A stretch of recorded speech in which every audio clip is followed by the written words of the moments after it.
Well, hello, Indiana. It is great to be back home again. Thank you all for coming out on this glorious September day. And join me in thanking Lieutenant Governor Suzanne Krause. What a great leader and a great conservative champion for Indiana. I also want to thank the Labor Department's Cato Scanlon for being with us today, for doing a great job on behalf of working people all across America. And join me in thanking Linda McMahon and the whole team at America First Policies for bringing us all together today.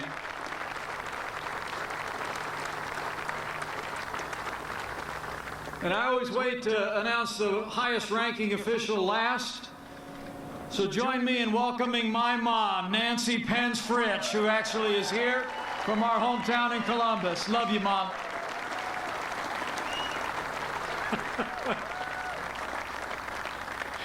And above all, let me thank Chris McAllister. More than 100 men and women here at McAllister Machinery. This is a great American success story, and it's about to become even more successful for Indiana in the future. Thank you, Chris. Thank you, McAllister.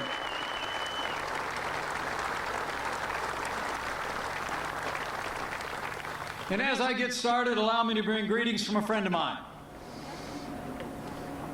Saw him just yesterday, told him I was headed back to the Hoosier State, and I think he sounded just a little bit jealous. So let me bring greetings from a man who loves the state of Indiana every bit as much as I do, who the people of Indiana said yes to in 2016 and made the 45th President of the United States of America. I bring greetings from President Donald Trump.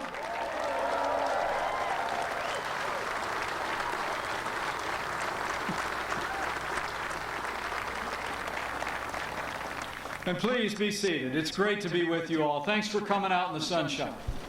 But I'm here on the President's behalf because we've got an incredible opportunity before us. You know, one of the things that I learned representing Indiana for years in Washington, D.C., and growing up down in Bartholomew County and serving as your governor is the important role that trade plays in the life of the state of Indiana. You know, in the Hoosier State, we do two things well. We make things and we grow things, and then we sell them to the world. And as I stand before you today, we have before the Congress what will be the largest trade deal in American history, and I came to Indiana to say it's time for Congress to pass the U.S.-Mexico-Canada agreement and pass it this year.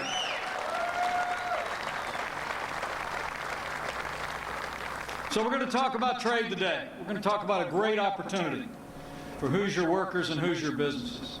But before that, let me just take a minute to reflect on the progress that we've made because of the confidence the people of Indiana placed in this president and this team.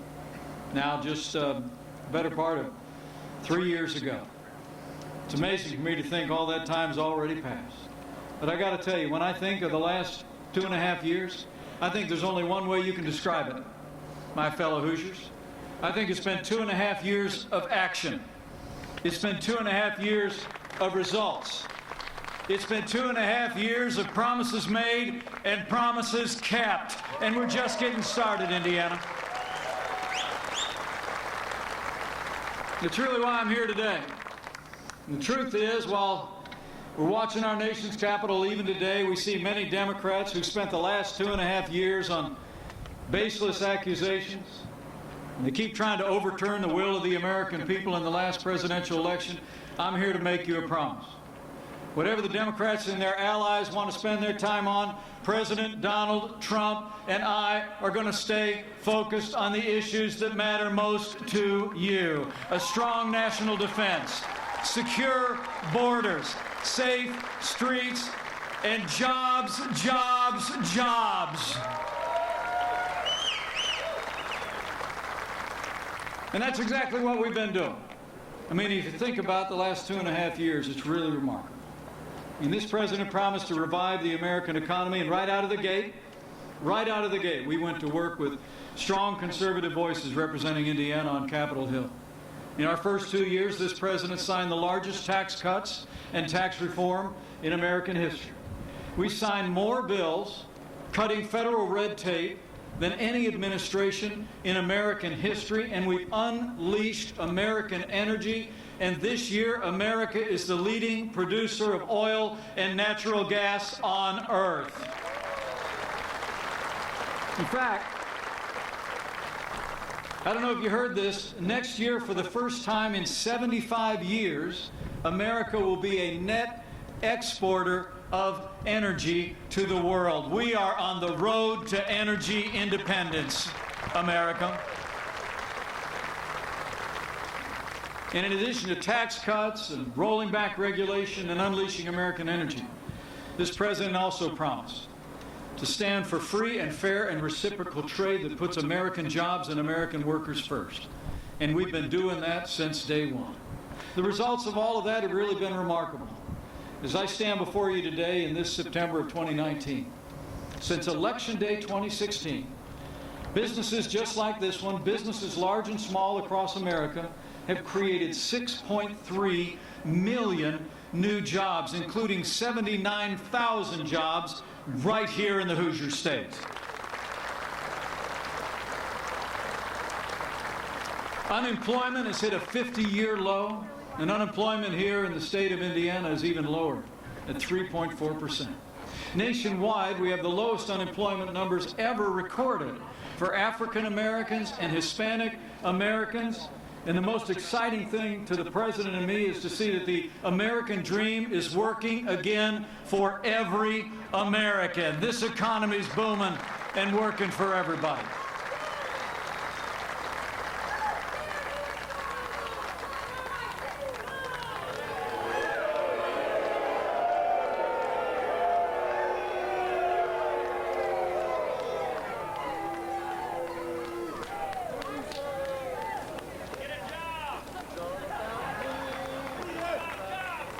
Let me say it again. This economy is working for every American.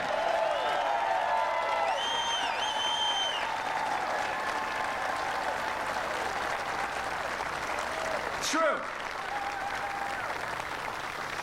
Even for people who don't agree with us.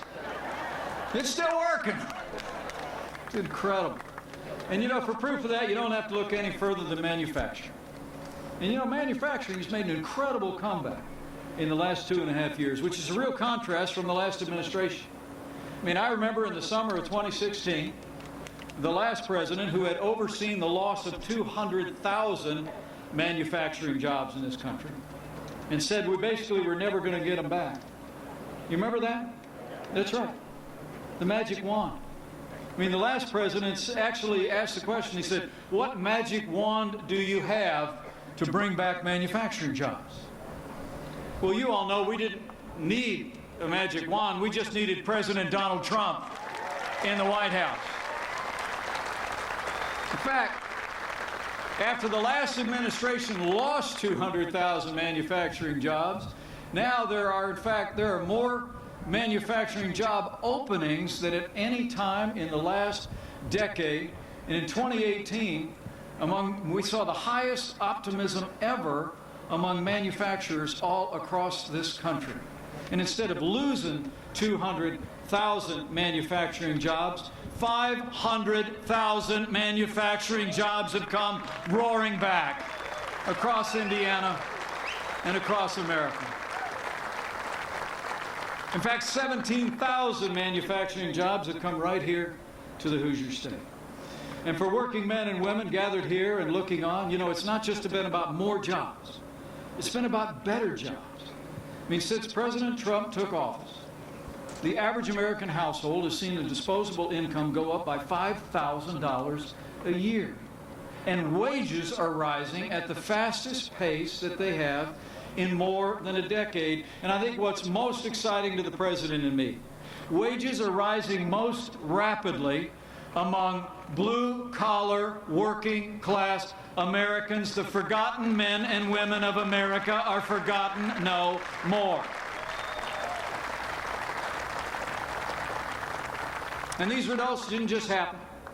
They happened because of the policies that this president put into place. And, frankly, they happened because Indiana and America have the greatest workers and the greatest businesses in the world. You give Americans a chance to compete and excel, and they seize it every single time. The truth is, those numbers tell the tale. Under this president, a rising tide is lifting all boats, just like so many companies that you see right now across the state of Indiana, and just like McAllister Machinery, thriving right here in central Indiana. You know, I've been pleased to hear that under the president's leadership and our administration, Chris just told me that McAllister sales are up and revenues are breaking records. Congratulations, Chris. You know, I grew up just down the road in Columbus, and you know, I really am amazed and deeply grateful for what the McAllister family's been able to accomplish for central Indiana and the contributions that they've made.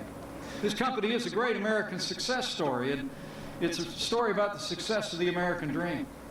I'm told it all started back in 1945 when Chris's grandfather became the exclusive Caterpillar dealer for 68 Indiana counties, and in the 7 decades since, this company has grown. It's been not only a pillar of its industry, but it's been a pillar of this community, contributing to our state capital, contributing to the life of this state in countless ways. McAllister now has 26 facilities in Indiana, and in 2011, I'm told that you expanded next door into the Wolverine state when you purchased Michigan Cat. Now you've created more than 1,100 jobs here in Indiana and just about as many in Michigan. That is a company that's on a roll. Congratulations, Chris. But you know, for all the McAllister team here, Chris would be the first to say that this company's steady growth, it's a testament to policies that have given McAllister the chance to grow and expand. But it's mostly a testament to all of you, to your work ethic, to your integrity, the quality of people that make this company work. Like I learned today about a proud Hoosier from Plainfield, Indiana, who's part of this company. He also served our country in the United States Army. He was stationed outside Saigon during the Vietnam War. But after he transitioned back to civilian life, he actually joined McAllister. He started as a truck mechanic, and he's worked his way up all the way to being a facilities engineer. And this year, he marks his 40th year with McAllister Machinery. Where are you? Mike Henselwood, take a bow, will you? Great job. And thank you for your service, Mike. I'm proud of you. Great job. Mike's really emblematic, I know, of all of you. He's also emblematic of the visionary leadership of this great company. So let me take a moment. Let me take a moment to recognize one other McAllister. He's a man I can say has been a friend of mine for almost 40 years. Really kind of painful for me to say that. I marked my 60th year, and this is a man that's been in my life and been an encouragement to me throughout all of that time. In fact, I scarcely believe that I would be where I am today if it wasn't for the man that I want to mention. He really is considered by many as one of the greatest business leaders that Indianapolis has ever known. But he's more proud of the fact that he was a proud veteran of the Army Air Corps. To know him is to know a man who believes in America. He's a Renaissance man, if there ever was one, in the Hoosier State. And he's a man of deep faith in this country and deep faith in God. In fact, back when I was your governor, I gave him the highest award that's afforded to any citizen of the state of Indiana. And it was just a small token of the admiration that this city and the state feels for P.E. McAllister. Would you all join me in showing our appreciation for a truly remarkable Hoosier, still working every day and getting a paycheck after 74 years on the job. Thank you, P.E.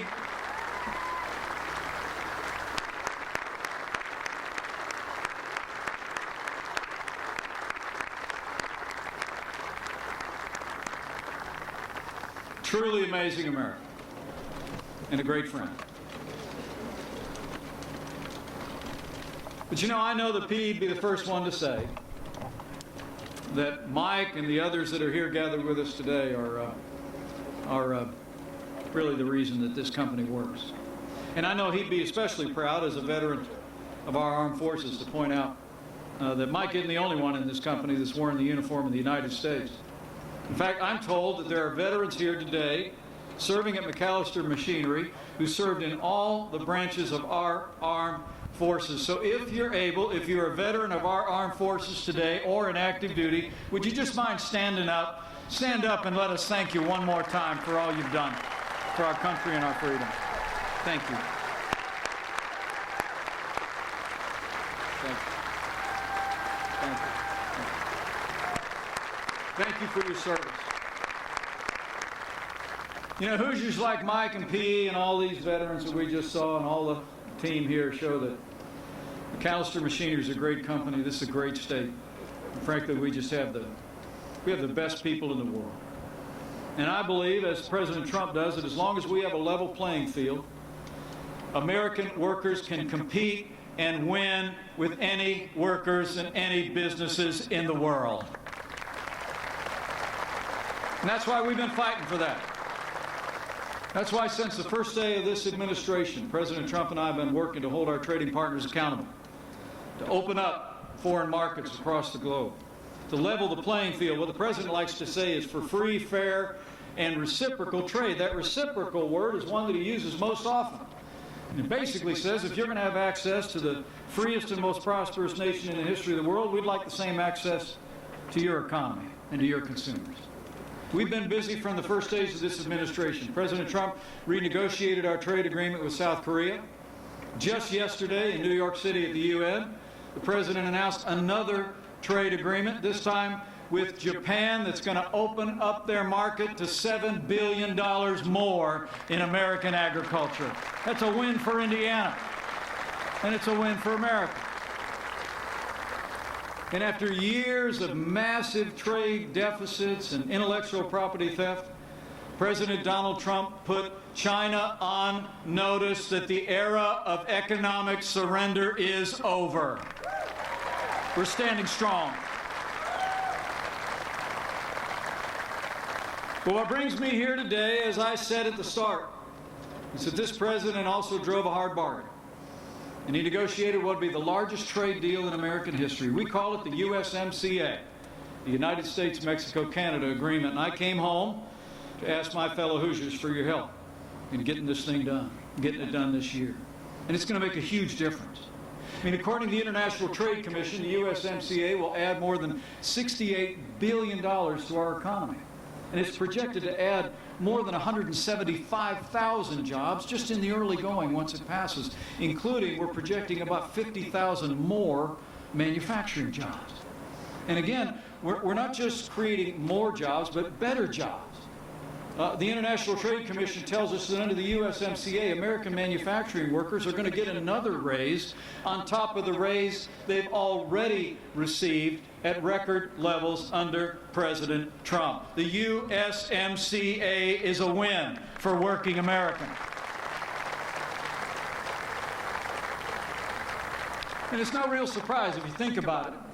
According to the National Association of Manufacturers, Canada and Mexico purchase 1/5 of America's manufacturing products. That's amazing. And they buy more American products than any of our next 10 trading partners. It isn't that they live just next door, it's that they are a critical destination for what we grow and what we make. In fact, more than 2 million American manufacturing jobs actually depend on trade with Mexico and Canada, including 61,000 jobs right here in the Hoosier State. So Indiana's got a lot to gain from the USMCA. And as I said before, we do two things well here. We make things and we grow things. We got customers all around the world who want to buy our products. We really do. In fact, here's your numbers. Last year, Indiana exported $39 billion worth of goods, supporting more than 180,000 jobs.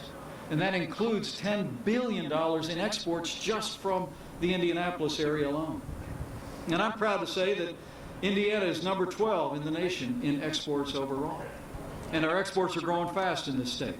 In fact, they've gone up by nearly half since 2008. The Indiana economy is growing, and we are selling to the world.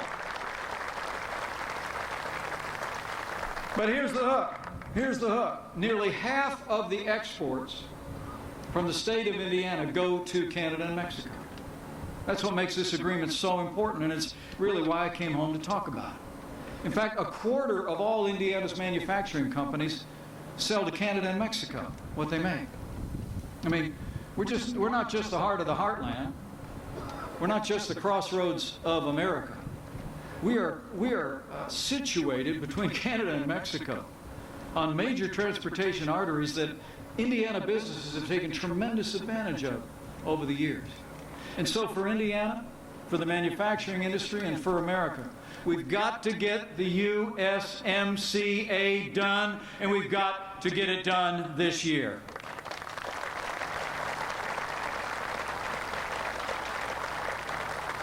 Because for all the progress that I was just talking about earlier in our economy and advancing the interest of America at home and abroad, that's just what this businessman who turned president calls a good start. The truth is, we need Congress to act, and to act this fall to approve the USMCA. But to make that happen, we need your help. Our elected representatives from here in Indiana need to hear from all of you. So I want to encourage each and every one of you to go out and tell the story. Run into your neighbors and your friends. Stop people outside your place of worship or outside CVS. And just say, I ran into Mike the other day at McAllister, and he was awfully excited about this USMCA thing. So I want you to go out there and tell our elected representatives in Washington, D.C., Indiana needs the USMCA. I mean, tell them. Tell them it's going to level the playing field. Tell them this agreement's going to lead to more jobs and more investment in Indiana, because it's the God's honest truth. It really is. But the clock is ticking. So as you go out and reach out to your neighbors and friends, I want you to tell them, reach out to the people that are going to be making this decision, our members of Congress and our senators. But I can save you a nickel, okay? You don't need to call Senator Todd Young or Senator Mike Braun. They are leading the charge for the USMCA in the United States Senate, and I couldn't be more grateful. In fact, you don't even need to call any Republicans representing Indiana in our nation's capital in the House of Representatives, because they're all there. They're all on board. They know what trade means to Indiana. Trade means jobs in Indiana. That's what the USMCA is going to mean. But if you have a minute, I always had the view when I was a member of Congress that you represent everybody in Indiana and Washington. So if you have a minute, you might just call Congressman Andre Carson and Congressman Pete Visclosky and tell them to get off the dime and support the USMCA for Indiana and America. Seriously. I mean, you could tell Congressman Carson, who I served with on Capitol Hill, I served with his grandmother, and tell him the USMCA is a huge win for central Indiana. I mean, Eli Lilly and Company, which is headquartered right here in Indianapolis, exports nearly $500 million of products to Mexico and Canada every year, supporting about 10,000 jobs right here in central Indiana. So tell Congressman Andre Carson you want him to put politics aside, put the USMCA on the floor, and pass it for Indiana this year. And say it with a smile. The truth is, it was the greatest privilege of my life to represent our hometown and our nation's capital. And I can tell you what, there's nothing that moves the Congress like the voice of the American people. And so I've been literally traveling across the country, and I wanted to come back home again to Indiana to make sure you let your voice be heard. Because I'm absolutely convinced that if people of this state and this nation send a clear message to Capitol Hill that we want the USMCA, Congress will get it done. So let's go get it done together, okay?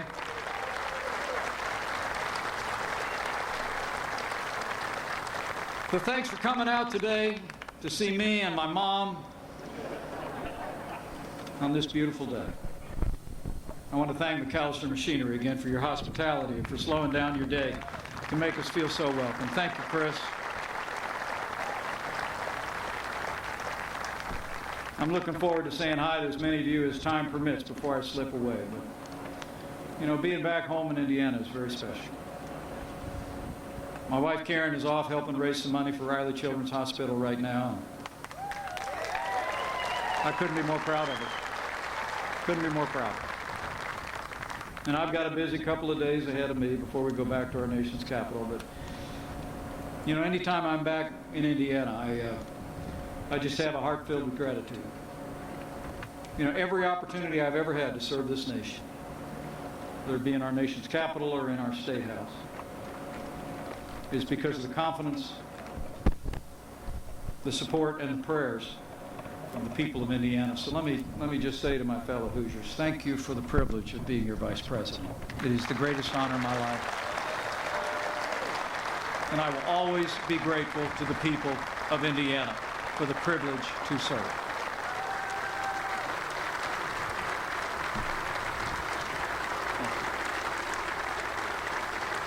Thank you.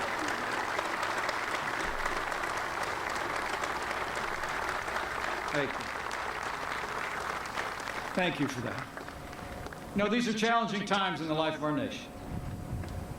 It seems like every day politicians in Washington and their allies in the media seem to find new ways to divide this country. But, you know, I've always believed that there will always be more that unites us in these United States of America than will ever divide us. And I'll make you a promise. Whatever they want to do in Congress to obstruct our agenda or roll out their latest accusations against the president or divide this country, President Donald Trump and I are never going to stop fighting for the policies and ideals that have made this country great again. That's my promise to everyone in Indiana.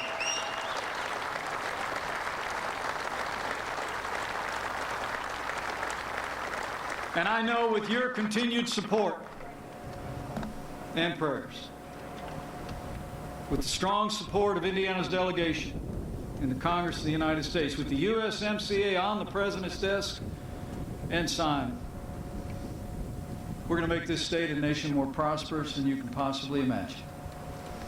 And with President Donald Trump in the White House, and with God's help, we're going to keep America great. Thanks, everybody. God bless Indiana. God bless America. Let's go get the USMCA done.